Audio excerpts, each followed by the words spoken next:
charged with a crime over his tweets?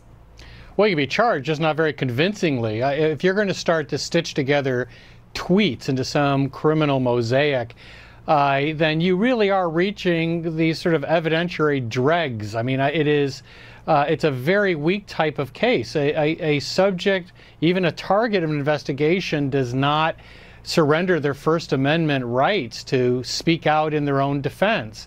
Now, the president is someone who frankly seems to play poker with the cards faced outward. He doesn't hold anything back. He has a very short trigger. But that actually helps him in many respects. He's not just issuing these tweets with regard to the special counsel investigation. He's doing it on China. He's doing it on trade. He's doing it on his Republican and Democratic critics. He is someone who communicates through tweets and tends to be visceral in his responses.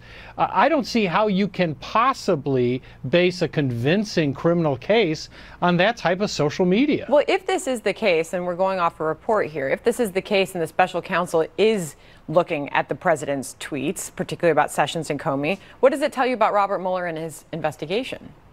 Well, this would really undermine his credibility and that of his investigation. There is another possibility that he is looking into these tweets as part of his report to Congress. He might view that report as laying the foundation for something like impeachment and showing that these tweets are part of this broader mosaic. But I think reaching for the social media as a form of evidence is a sign of weakness. I felt the same way about the courts that used the president's tweets as a critical piece of evidence in the immigration cases. Ultimately, that failed before the Supreme Court. I think this would even fail in a much more spectacular fashion to try to base a criminal charge on this type of stuff. Well, Professor, you've clearly looked at